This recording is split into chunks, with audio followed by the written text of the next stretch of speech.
Olá, pessoal! Esse é o QGCast, o podcast radical da QG Feminista. E o tema de hoje é racismo no feminismo.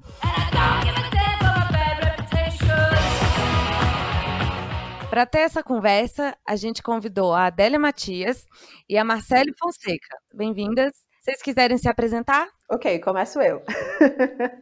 Bem, eu sou a Adélia, faço doutorado na Universidade de Mais, na Alemanha, e pesquiso especificamente a autoria de mulheres afro-brasileiras. Dito isso, tenho um histórico de estudo feminista e de questões raciais que eu acredito que me possibilitem estar aqui nesse episódio. Obrigada, Adélia. A gente está muito feliz de contar com a sua participação. E, Marci, você também, se puder se apresentar? Eu sou Marcele, eu sou advogada, eu atuo numa coletiva feminista em Belo Horizonte, chamado Garra Feminista. Eh, eu tenho um estudo voltado mais para as questões de gênero dessas questões de racismo, essa interseccionalidade que existe entre as questões de gênero e raciais. E hoje eu faço pós-graduação na USP em direitos homoafetivos e de gênero. Eh, contribuo também para a QG Feminista, faço parte das colunistas, e está sendo ótimo poder participar desse momento. Isso teria sido uma live que a Mariana e eu faríamos, e agora virou podcast. Vai ser assim, eu acredito que vai ser muito bom. Mas acho que para começar a falar de racismo no feminismo, eu acho que um ponto muito importante da gente colocar como primordial é que o racismo é um problema, né?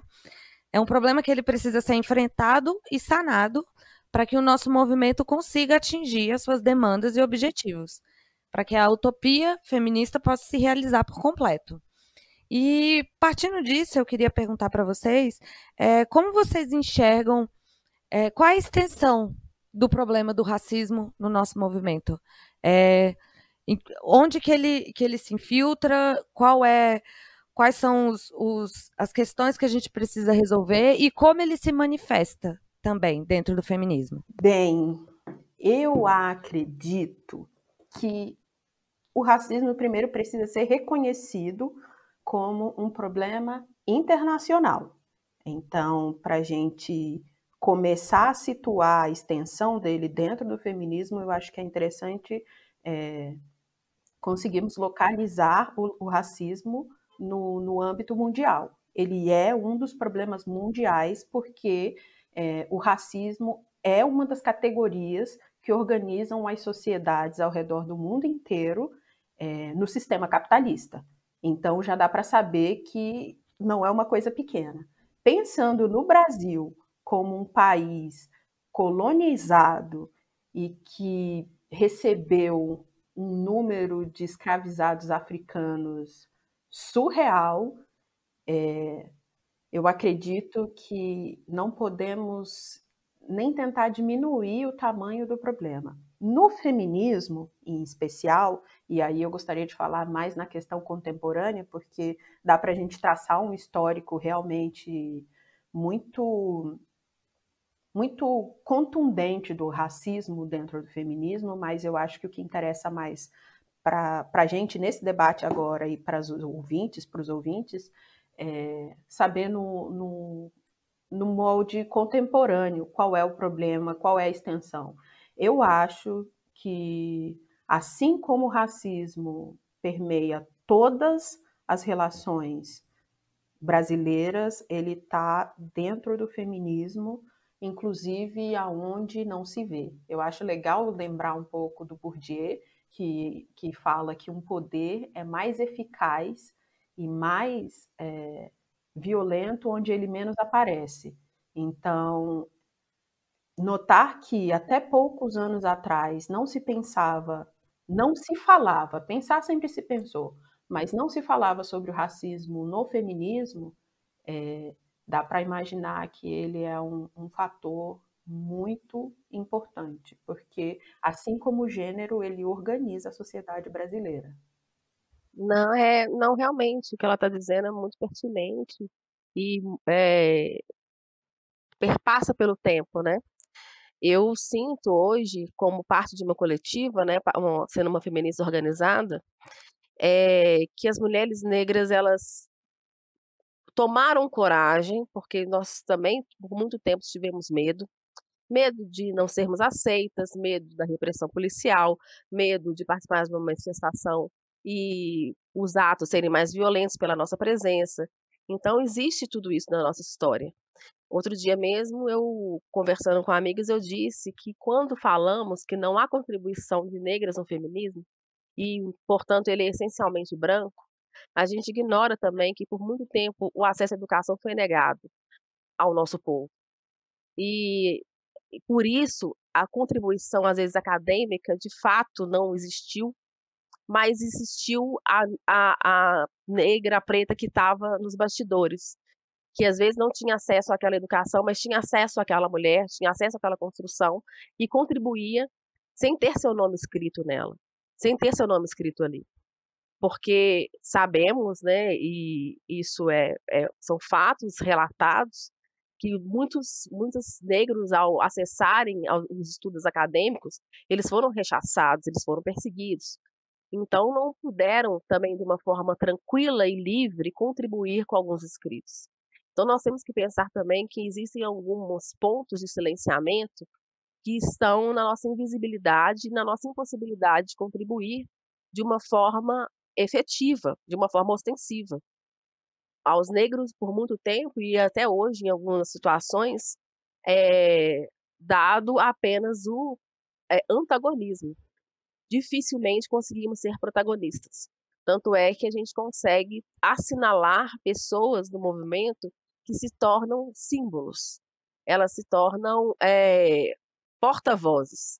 Nós não temos várias porta-vozes, nós temos geralmente uma, e essa única pessoa se torna responsável por falar pelo movimento.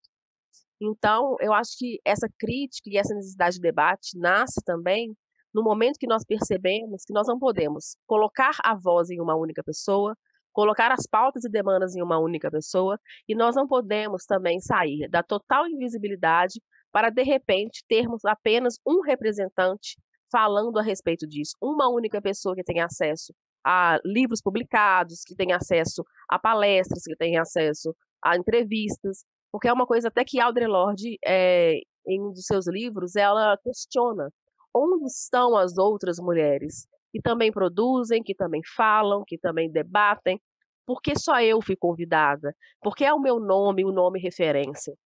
E até hoje a gente sente esse vazio de representatividade de outras vozes, e não porque elas não produzam, e não porque elas não tenham o que dizer, e não porque elas não tenham o que debater, mas o nosso mercado ainda é um mercado fechado para pessoas negras, fechado em vários aspectos, porque às vezes, se você é uma pessoa negra, e isso é perceptível, que tem um apelo comercial maior, por ter características, às vezes, relacionadas mais a padrões eurocêntricos, talvez esse negro ele tenha uma passagem mais fácil, porque ele não vai trazer o diferencial, que eu acho que é o mais incrível do nosso povo, que são as nossas cores, são os nossos traços.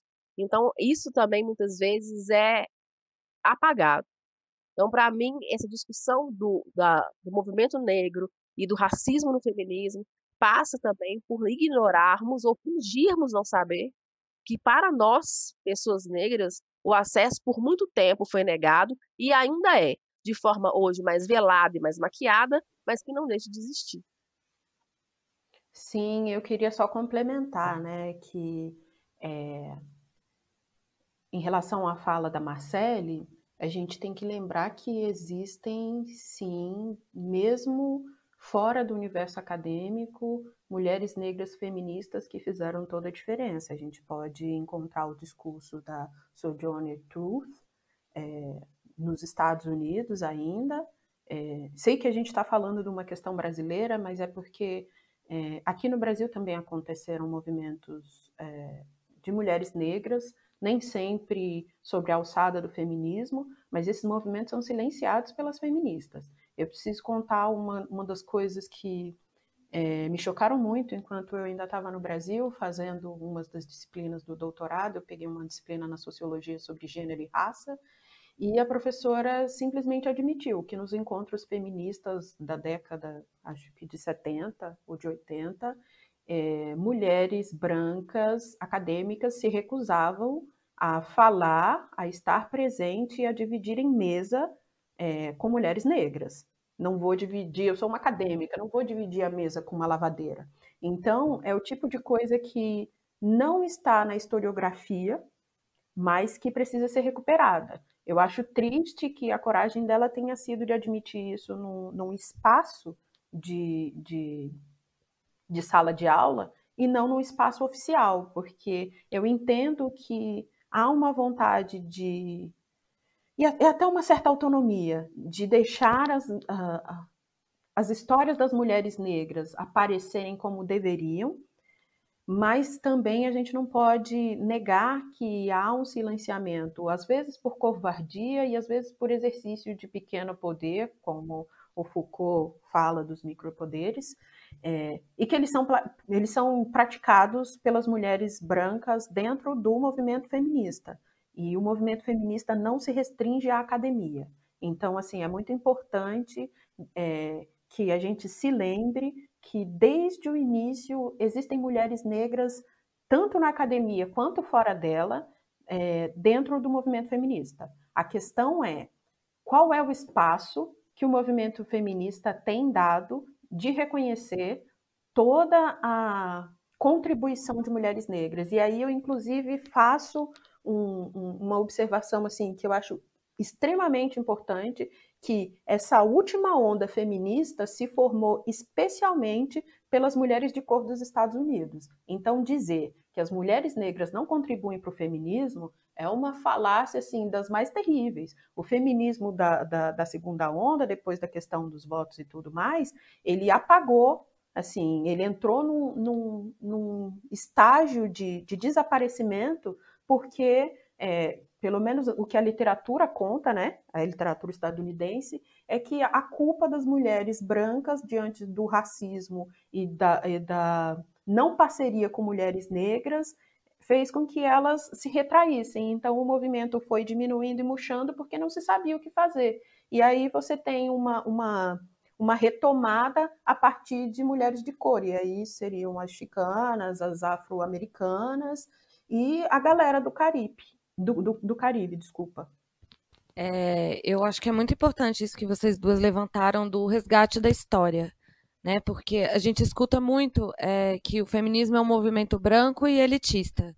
E ao mesmo tempo que há essa crítica, né? Que há essa crítica de tornar o movimento menos branco e menos elitista, a gente não pode esquecer que boa parte das lutas e das questões primordiais do feminismo foram levantadas por mulheres negras, né? Mulheres racializadas e não brancas no geral. E se a gente esquece dessa história, a gente não consegue dar passos para frente, né? E pegando esse gancho para já ir para a próxima pergunta que eu queria direcionar para vocês, o racismo dentro do movimento é algo que afasta, né, mulheres negras do feminismo, porque elas sentem até dificuldade de se afirmar feministas e de exigir esse espaço dentro do movimento por conta da discriminação racial que existe de mulheres brancas com mulheres negras e racializadas dentro do movimento. E apesar dos grandes esforços, né, dos esforços gigantescos de feministas negras do passado, a gente vê que hoje em dia jovens ou mulheres que estão começando a se aproximar do feminismo têm essa dificuldade de encontrar um espaço, encontrar um lugar encontrar no feminismo um lugar em que elas possam se sentir protagonistas. E eu queria perguntar para vocês como é que a gente começa a resolver esse problema? Por onde que a gente pode ir para qual é o caminho para resolver essa questão?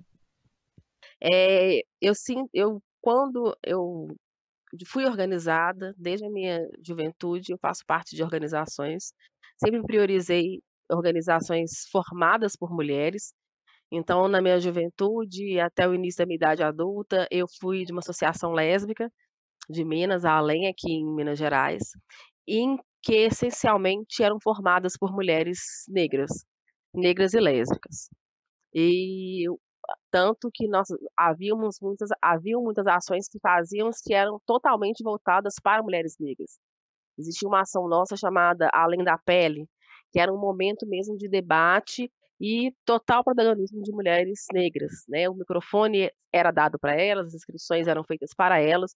Nós fazíamos isso para dar total acesso e segurança, porque a gente também percebia que em alguns momentos havia um temor em falar e se expor, e as palavras elas serem tomadas como vitimismo ou como excessivas.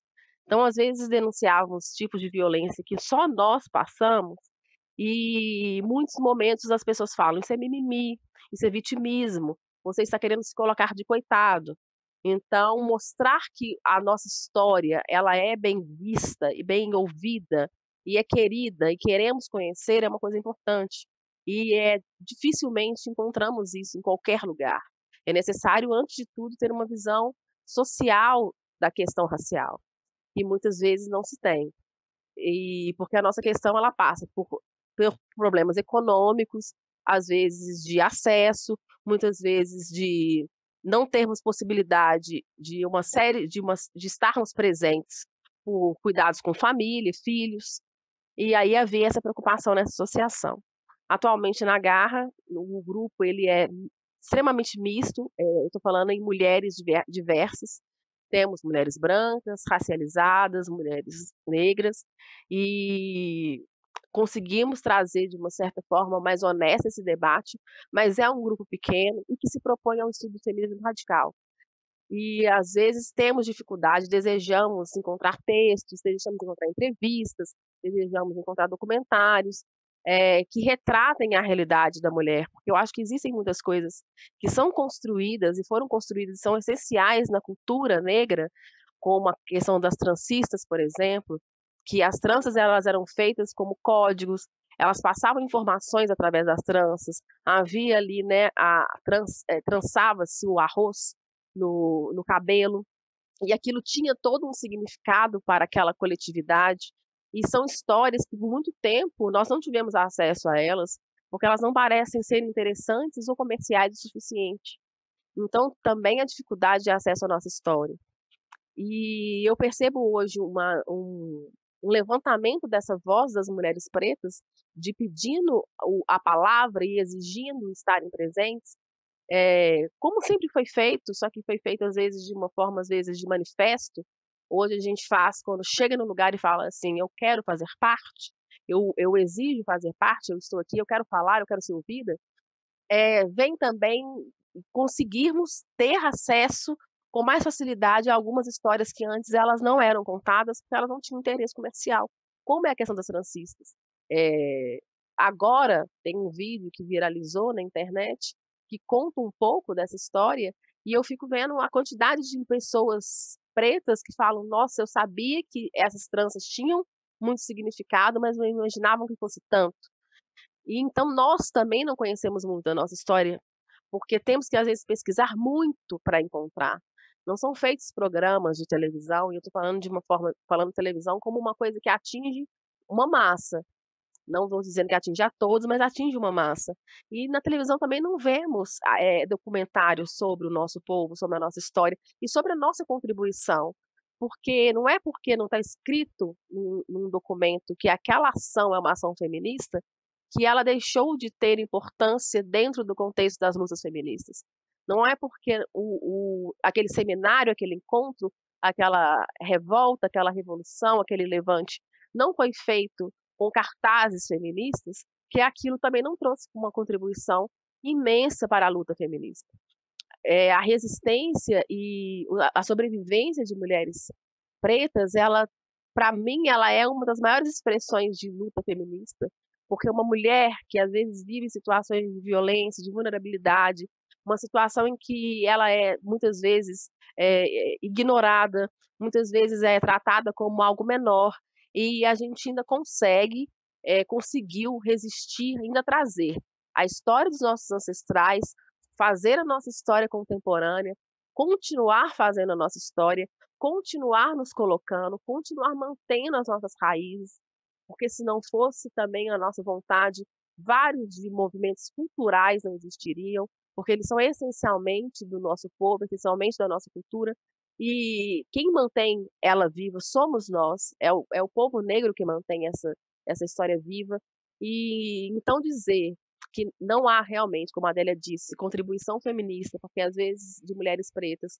porque não há livros publicados, é diminuir a nossa contribuição social durante vários momentos históricos importantes em que tivemos presentes e lideramos muito desses momentos. E é também negar que muitas das nossas ações enquanto coletividade, dentro das nossas comunidades, dentro de onde habitamos, que é essa questão das transcisões, como eu disse, mas há outras, dizer que isso também não é uma forma de levante e luta feminista.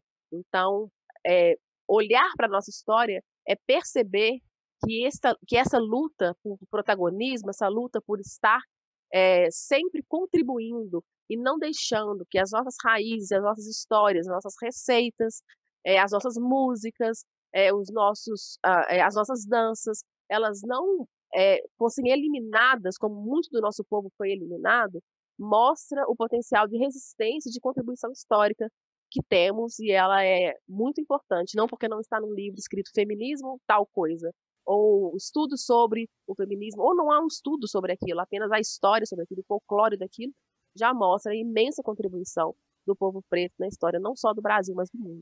Pensando em tudo que a Marcele colocou assim com grande propriedade, pensando na pergunta, né, que é como começar a resolver a questão pontual desse nosso momento do feminismo e do racismo, eu volto a falar a primeira coisa que eu falei nesse episódio, né? O racismo é um problema mundial, o machismo e a misoginia também. E não só problemas, raça e gênero são categorias sociais extremamente importantes no capitalismo. São elas que ajudam a criar populações marginalizadas, subalternas, e que ajudam realmente a colocar ordem nos sujeitos sociais. Qual é o valor de cada um? Digamos que seria, então, mais apropriado dizer que raça, classe social e gênero são elementos, são categorias que organizam, que ranqueiam os sujeitos sociais. Então, é muito complicado pensar o que a gente pode fazer agora. Eu acho que a primeira coisa que pode ser feita, já vem sendo feita há algum tempo, que é garantir um espaço de acolhimento. Eu acho que isso é sim, primordial. Ninguém quer estar no movimento que não escuta, e não escuta com respeito e com atenção o que a gente tem para dizer. E aí eu acho legal pensar em Pode Subalterno Falar, da Spivak, que é um livro que fala exatamente isso e chega à conclusão de que o subalterno não pode falar. E não porque não saiba falar, não porque não domine a língua do colonizador, das elites hegemônicas, mas porque essas elites não escutam com a devida atenção o que as pessoas subalternas têm a dizer. Então, eu acho que o acolhimento é um passo importante, mas ele é só o primeiro passo. Um outro passo que eu acho muito importante é esse de conseguir transformar discurso em prática. Eu acho que a coisa mais importante nesse momento agora que estamos do feminismo é transformar o discurso em prática. Eu já ouvi discursos lindíssimos, todo mundo acadêmico, né? Mas aí quando você vai ver na prática, as pessoas não conseguem transformar esse discurso numa prática cotidiana, e as necessidades de todas as mulheres são necessidades urgentes e materiais, não são coisas que se resolvem apenas no plano do pensar. O pensar tem que vir, mas tem que ser seguido por uma efetiva ação. E eu acredito que a educação é uma das coisas mais importantes socialmente falando. Então, para mim, a educação, eu vou trazer aqui como um elemento muito importante para que a gente possa começar a resolver esses problemas. E aí, com educação, eu não digo só educação formal, não. É essa educação de tratar o outro como um ser humano respeitável, que muitas vezes as pessoas brancas não conseguem, porque aprenderam, né, que as pessoas não brancas estão abaixo, então abaixo de mim, o que merece é o meu desprezo ou a minha falta de atenção. Então, é um dos pontos que eu acho muito importantes, e acho também que todos os exemplos que a Marcele falou são muito complicados. Eu consigo entender o movimento das mulheres que ora pende para o feminismo e ora pende para a luta racial. E enquanto sujeito que já participou de alguns coletivos e que agora atua de maneira solo, que eu sou, o que eu consigo ver é que quando você está no movimento negro, as pautas das mulheres ficam para segundo plano. E quando você está no movimento feminista, as pautas das negras ficam em segundo plano.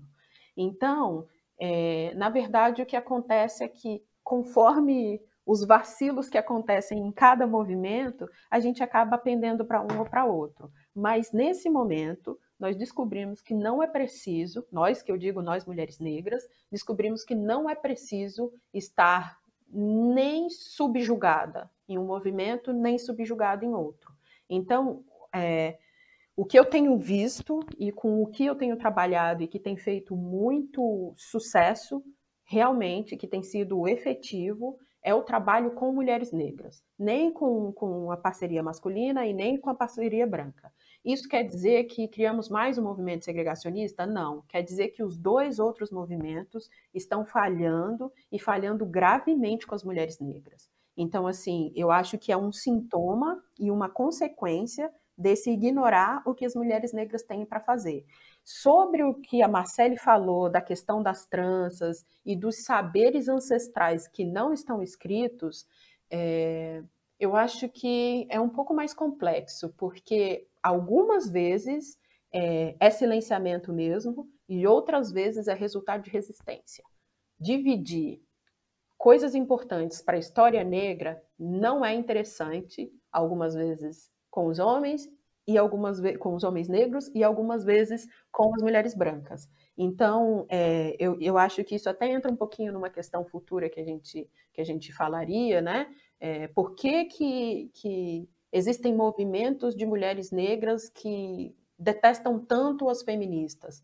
Eu acredito que vai muito por esse lugar, por essa falha feminista, por essa insistência feminista em não ouvir com respeito e não se mostrar ativa.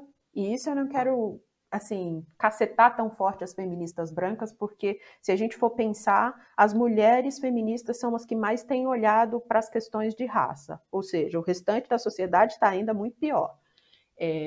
Mas eu consigo compreender que existem questões localizadas e que, uma vez que não interessam as mulheres brancas, acabam não estando nesses espaços. E cansadas de ficar oscilando de um polo para outro e nenhum dos dois funcionarem efetivamente, o que as mulheres negras fazem é criar um movimento próprio, que tem sido criticado tanto por feminista quanto por homem negro. E aí a gente sabe que não dá para agradar todo mundo, mas o que a gente precisa fazer é se proteger, igual as mulheres têm se protegido com o feminismo. Bem, acho que eu falei demais, é isso. Contribuições incríveis. Um grande problema também que acontece no feminismo é essa ideia de uma mulher universal, né? Mas enquanto uma classe sexual, né, enquanto membros do sexo feminino, tem certas questões que atravessam e impactam a vida de todas nós, né? Mesmo que em grau ou intensidade diferente. Por exemplo, a violência masculina, a pedofilia, o controle reprodutivo, o controle da sexualidade, a maternidade e a heterossexualidade compulsória são fatores que, dentro de um patriarcado, eles impactam a vida de todas nós. Mas se a gente não observa essas esses fatores por meio da interseccionalidade, né, por esse conceito cunhado pelas mulheres negras, de que as opressões sexistas e racistas elas atuam em conjunto na vida das mulheres negras, boa parte da política feminista vai parecer reformista ou voltada apenas para um grupo seleto de mulheres. E elas acabam tendendo a marginalizar a experiência da mulher negra, se a gente não enxerga por essa ótica, né, pela ótica da interseccionalidade. E aí eu vou citar o exemplo do direito ao aborto como liberdade individual nos Estados Unidos, que por conta de não ser um direito universal e sim um direito individual de escolha, ele ignora a diferença, né, de impacto que essa política do aborto vai ter para tantas mulheres, para mulheres brancas ou mulheres negras. Então, as mulheres negras que são parte do grande contingente pobre não só nos Estados Unidos, mas no Brasil também, elas permanecem sem direitos reprodutivos, né? Elas permanecem sem um acesso ao direito do aborto e questões reprodutivas em geral. E eu queria que vocês comentassem um pouco sobre isso, sobre como criar políticas que impactam e que foquem na experiência da mulher negra.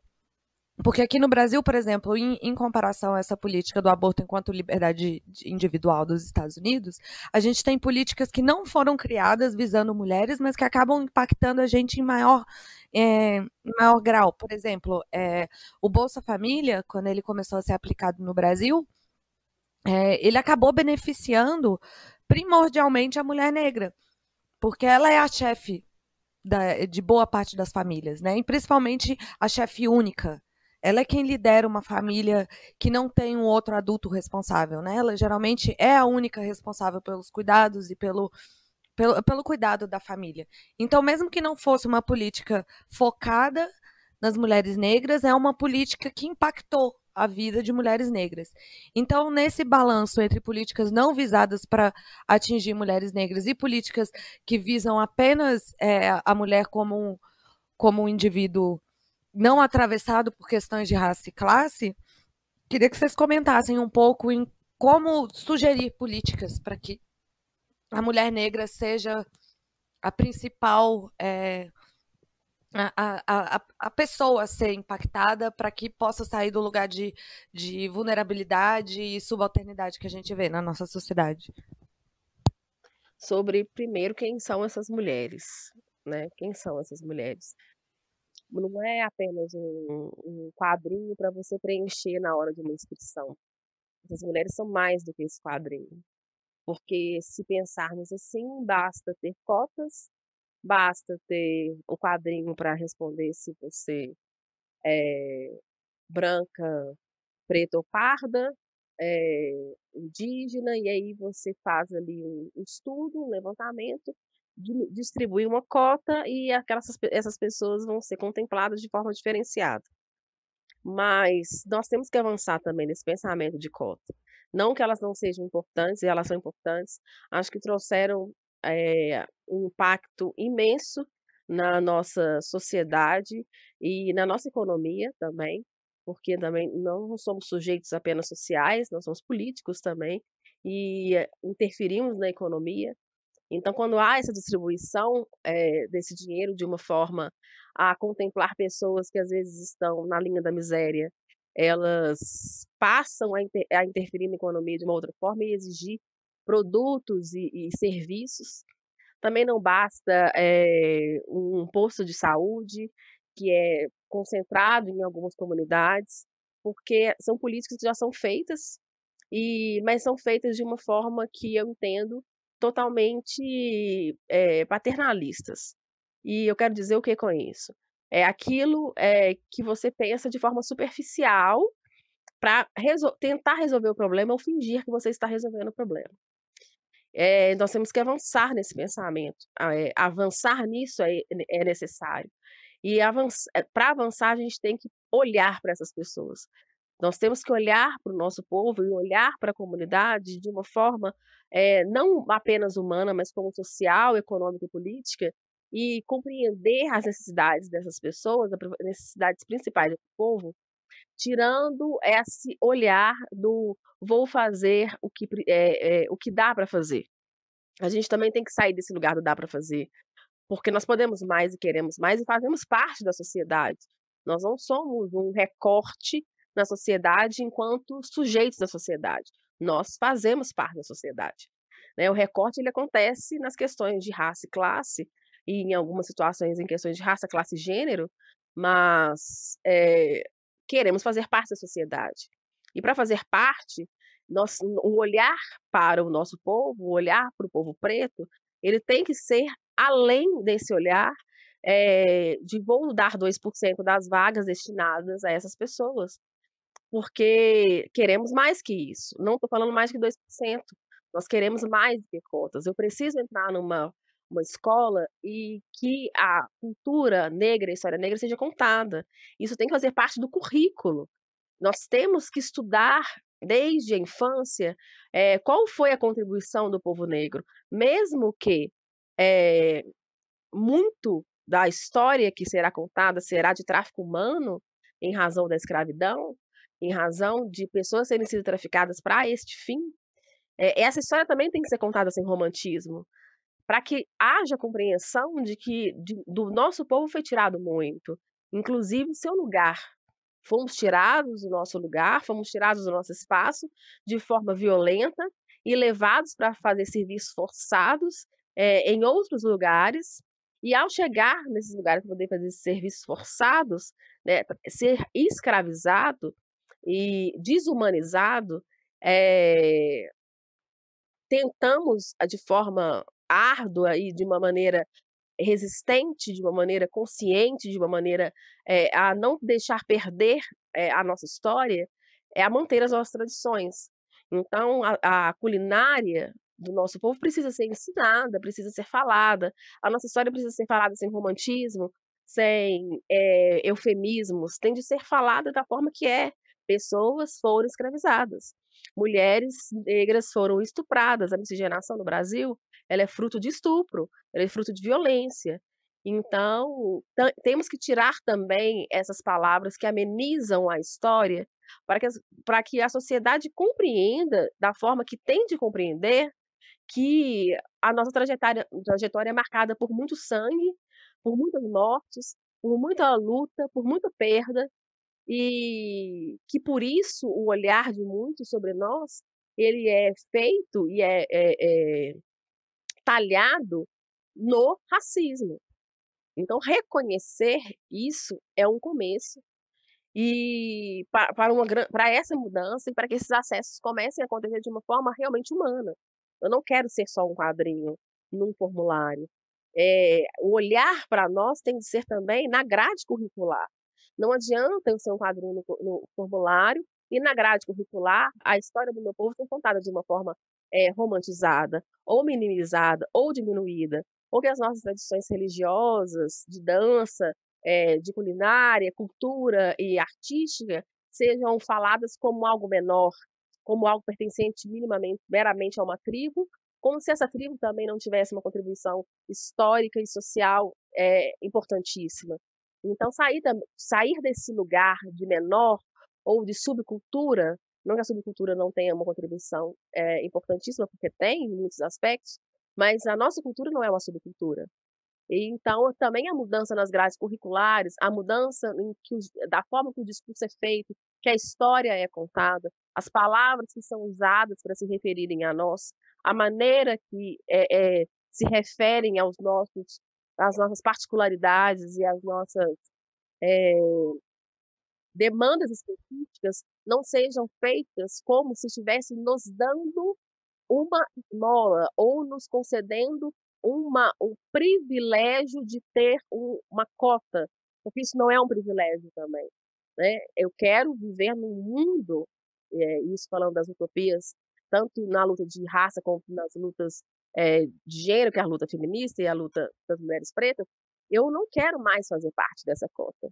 Eu quero um mundo em que essa cota ela não seja mais necessária, porque nós fomos entendidos dentro da sociedade como sujeitos que contribuem e fazem parte da sociedade.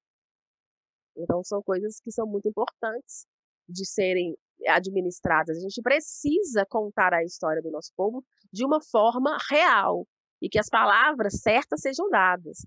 e que as grades curriculares nas escolas, tanto fundamentais, de ensino médio e superiores, sejam construídas também a trazer este olhar para a nossa história, para a nossa contribuição e para quem somos e de onde viemos. As nossas grades curriculares, elas são muito centradas na história da Europa, são das revoluções que aconteceram fora do mundo, fora em outras partes do mundo. A gente não conta a história brasileira e das nossas revoluções com o mesmo engajamento e com a mesma força que conta a história do que aconteceu na Guerra da Bastilha, por exemplo. Então, os nossos quilombos, por que o quilombo é importante? Os nossos quilombos são importantes porque, antes de tudo, eles são nascidos da luta pela liberdade, pela resistência e por moradia do nosso povo. O quilombo, ele não é só um lugar em que moram descendentes de pessoas que foram escravizadas. Ele é um lugar de símbolo de luta e resistência. Então, isso tem de ser dito. Porque hoje em dia eu vejo muito o quilombo ser tratado e ser falado como se fosse periferia. Como se fosse um lugar em que, de repente, chegaram algumas pessoas pretas e elas resolveram morar ali. Não é. Os quilombos, eles têm uma história. E essa história, ela tem de ser contada para que as políticas públicas feitas para este povo sejam feitas para um povo que, antes de tudo, é um povo de luta. É um povo nascido da resistência, é um povo que sobreviveu, que lutou por sua sobrevivência. Então, não são coitados que moram ali, que precisam de uma cesta básica. São pessoas que têm uma história importantíssima na nossa história enquanto brasileiros. Então, eu acredito que também esse olhar e esse contar da história, ele precisa mudar. A gente precisa mudar a nossa grade curricular. A gente precisa mudar o viés dos nossos debates. A gente precisa não aceitar cotas em espaços de televisão, em novelas, em revistas. A gente tem que avançar isso, porque isso já foi feito, tem sido feito, e a gente já percebeu que não é suficiente. Pensando na questão que foi levantada e em tudo que a Marcela falou, assim, de uma forma bem bacana, ela entrou inclusive em outras questões que eu vou tentar falar só um pouquinho.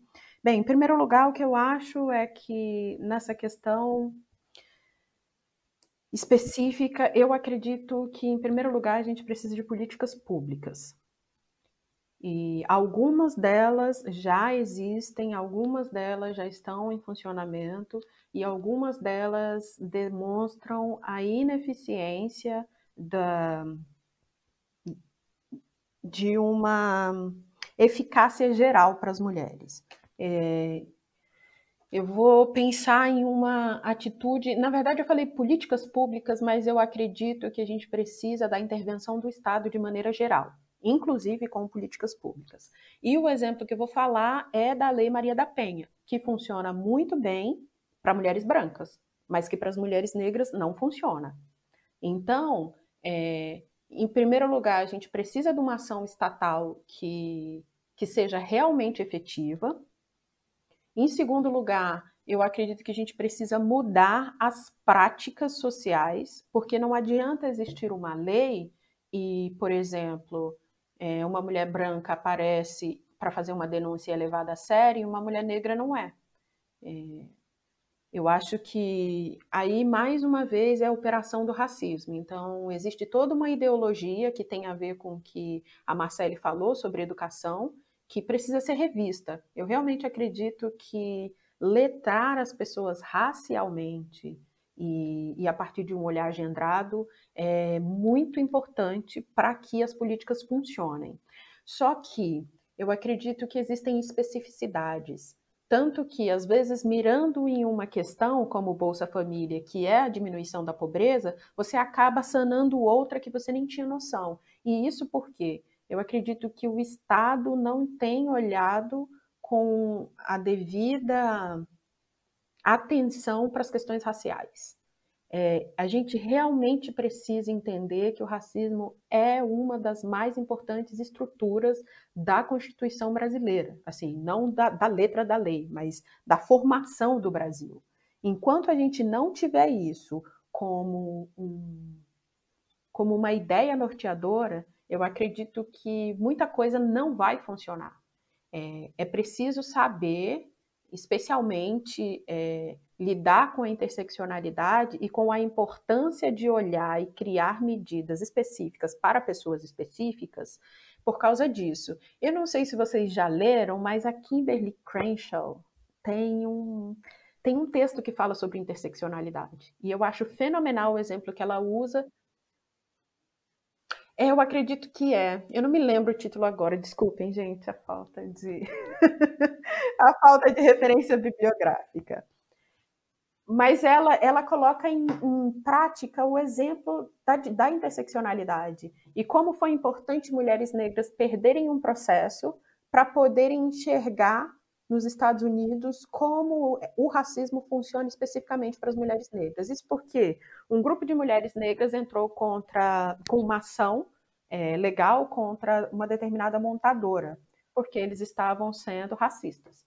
E elas perderam por quê? Porque eles aceitavam pessoas negras, que eram os homens, na produção, e aceitavam mulheres, que eram as brancas, no secretariado.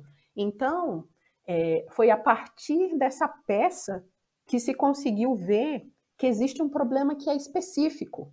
Então, quando você trata a questão negra, você eventualmente inclui as mulheres. Quando você trata a questão de gênero, você eventualmente inclui as mulheres negras, mas não especificamente.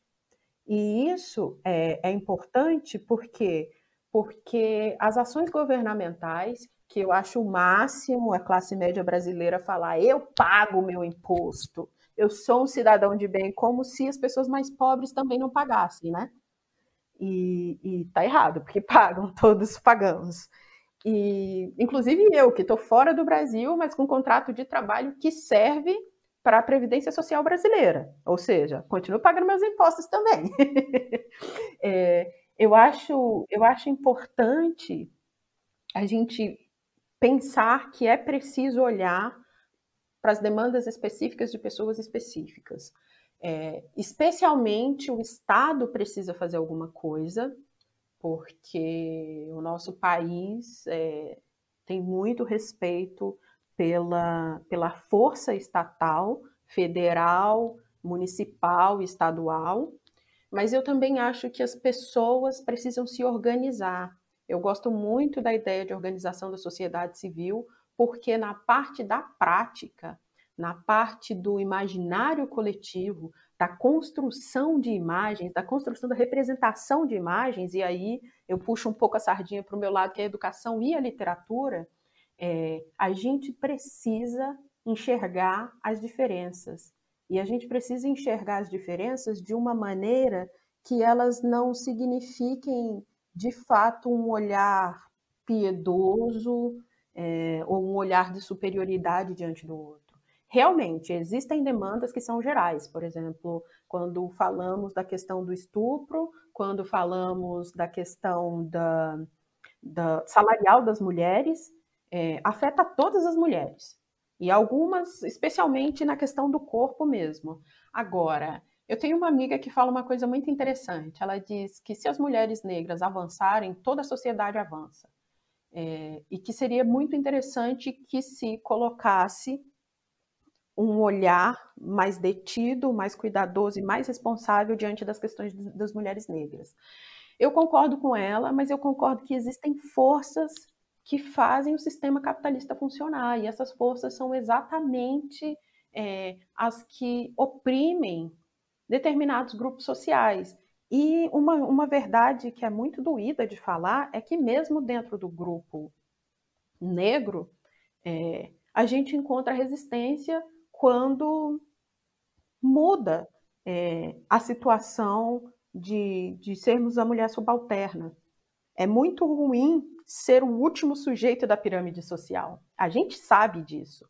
Agora, quando a gente investe em mulheres negras rumo a uma melhoria coletiva e os homens negros vão vendo que estão ficando para trás, eles se revoltam, eles se rebelam. Existe uma briga na comunidade negra e, inclusive, essa briga que coíbe por meio do constrangimento as mulheres negras a entrarem no movimento feminista, por exemplo. Conheço muitas mulheres negras que não têm a menor noção do que é o feminismo, porque escutam os homens negros dentro de certas comunidades dizerem que é isso, e aí aceitam, do mesmo jeito que algumas outras aceitam abusos de homens negros, porque, poxa, eles são negros e sofrem muito, como se nenhuma mulher negra sofresse muito, ou se como fosse o nosso papel social aguentar mais sofrimento do que o homem negro. E não é. Normalmente, quando eu encontro esse tipo de mulheres, eu faço perguntas diretas. Por exemplo, se um homem da sua família está preso, você vai deixar esse homem sozinho, sem visita e não sei o que lá? Não. Se uma mulher da sua família for presa, você acredita que um homem da sua família negro vai fazer a mesma coisa por ela? Não. Então, assim, a gente precisa desses olhares, e eu achei interessante o que a Michelle, ou a Marcele, desculpe. Eu achei interessante o que a Marcele trouxe sobre quilombo enquanto espaço de resistência, porque tem a ver com o tema da minha dissertação. O tema da minha dissertação é Vozes Femininas no Quilombo da Literatura. E eu faço essa diferenciação. Quilombo não é gueto. Gueto é um lugar marginal em que o outro coloca a gente, e quilombo é um espaço de resistência que nós construímos. Então, assim, a educação continua para mim sendo uma das coisas mais importantes. A movimentação do Estado é extremamente essencial, e nós, enquanto feministas organizadas em grupos civis, somos importantes, especialmente para tentar mudar essa questão do imaginário coletivo e da representação que temos das pessoas, sejam elas negras ou mulheres brancas, que também é uma interseccionalidade, a gente não pode negar isso. Então, para mim é muito importante, e o que a gente pode fazer, eu, você, Marcelo, e todo mundo que tiver nessa pegada feminista, é se esforçar para trazer imagens mais complexas e menos estereotipadas de quem quer que seja, porque com isso toda a sociedade ganha. A gente não pode fazer, a gente não tem o poder do Estado, mas nós temos o poder dessa organização e do boca a boca, que influencia sim, influencia muito quem está ao nosso redor. Pronto. Eu vou encaminhando aqui já para o final, já estamos dando quase 1 hora de programa. Então, eu queria que vocês falassem um pouco, ou eu queria saber exatamente, não exatamente, né? Mas queria que vocês me falassem o que vocês diriam para a jovem mulher negra ou para a mulher negra adulta que esteja começando a pensar nessas questões feministas e esteja se aproximando do feminismo e da luta feminista. O que vocês diriam para ela? Qual é o toque, o apoio que vocês dariam para uma mulher que está a fim de saber mais, que quer pesquisar e quer se educar na questão feminista? Qual é o convite que vocês fariam? Eu diria que primeiro, se puderem, se organizem. A ação de forma coletiva, ela tem um poder diferente do que o individual. O individual, ele também é muito importante, desde que você esteja em movimento, você já está contribuindo, mas a construção coletiva, ela tende a conseguir atingir espaços maiores. Então se organize, mas se organize em lugares, em espaços em que você não vai ser usada.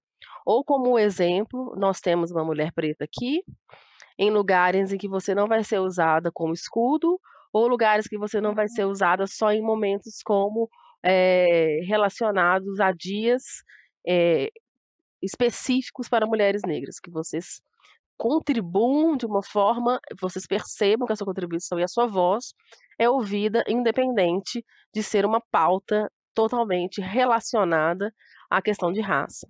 Então, isso é importante. É importante contribuir com espaços ou que não, às vezes não são assim ainda, mas que você percebe um potencial de que sejam, porque não temos mais que aceitar, né, não deveríamos nunca, mas eu sei que houve um momento de total fragilidade em razão até de abusos policiais, em razão de regimes totalitários, em que o medo fez com que aceitássemos esse papel, porque pelo menos estaríamos ali. Eu sei disso. Eu entendo que em muitas situações a gente, sim, fica satisfeito por pelo menos estar ali, porque sabemos a dificuldade que é estar. Mas temos que lutar e avançar cada vez mais para que pelo menos eu estou aqui, não seja mais uma alternativa. Nós temos de estar lá. Leiam jovens pretas, eu acho que a contribuição da nossa juventude ela é muito importante. Existem vozes como a Vulva Negra, que são vozes jovens, conscientes e corajosas. Então, ouçam essas vozes.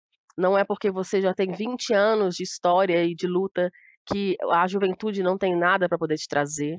E você, enquanto jovem, escute essa mulher que está há mais tempo também. Essa troca ela é necessária, a gente precisa tirar esses preconceitos de idade, por achar que fulano é jovem demais, então não tem nada para me ensinar, ou fulano é velho demais e as suas políticas já estão caducadas. Não há nada disso, né? Mas cada um vai vivenciar, obviamente, de acordo com o seu contexto histórico e tempo de luta, de uma forma diferente aquilo. Mas as contribuições vão existir. Então, evitar esses preconceitos de idade, por exemplo, que são coisas que acabam nos afastando, que acabam nos criando barreiras, e nós já temos barreiras demais. Então não vamos permitir com que outras nos afastem. E um último conselho que eu dou é sempre tentem se colocar de forma positiva. E eu estou dizendo isso em que sentido? Como alguém disposto a aprender e com alguém com bagagem para ensinar. Nós não temos que ter vergonha do que sabemos. Eu vejo, às vezes, muitas mulheres se colocando numa situação de, eu não sou boa o suficiente, eu não sei o suficiente, eu não estudei o suficiente, e muitas vezes se calando, perdendo oportunidade em mesas de debate, em discussões políticas, ou até mesmo em situações na universidade, em situações. Nossa, meu celular fechou. Em situações. Gente, deu uma pausa aqui que meu celular fechou. Em situações que elas negam estarem presentes por medo de não serem suficientes, porque isso é colocado o tempo inteiro na nossa cabeça. Então, nunca se achem insuficientes. Nós já, em essência, já nascemos carregadas de muita história. Nós já vamos ser criadas por mulheres que são talhadas em muita história de luta e resistência. Nós vamos aprender desde a infância a sermos resistência, em espaços que são essencialmente racistas, em espaços que são essencialmente tomados por pessoas brancas. Então, ser resistência também é não aceitar sentar na última cadeira da fila. Aceite o seu lugar na primeira cadeira da fila. Então, é muito essa ação, tanto de se organizar, quanto enquanto em pessoas, né, indivíduo, nós mulheres não aceitemos mais ser o toque, né, que é a palavra que tem sido usada ultimamente, mas a minha vida inteira eu chamei de escudo. Não vamos aceitar ser o escudo, ser o exemplo de tenho até uma amiga que então não vamos aceitar esse lugar de só sermos chamadas a sermos ouvidas, quando a gente, enquanto mulher preta, tenha que falar algo, às vezes para defender a mulher branca, e nos colocarmos sempre de forma positiva. A gente sim tem muito para contribuir, a gente sim tem muito para poder trazer. Talvez eu não teria aceitado participar desse podcast, por exemplo, se eu achasse que o meu conhecimento ele não é suficiente para que houvesse uma troca, ou que eu não pudesse estar aqui para ouvi-las e para participar e contribuir com isso.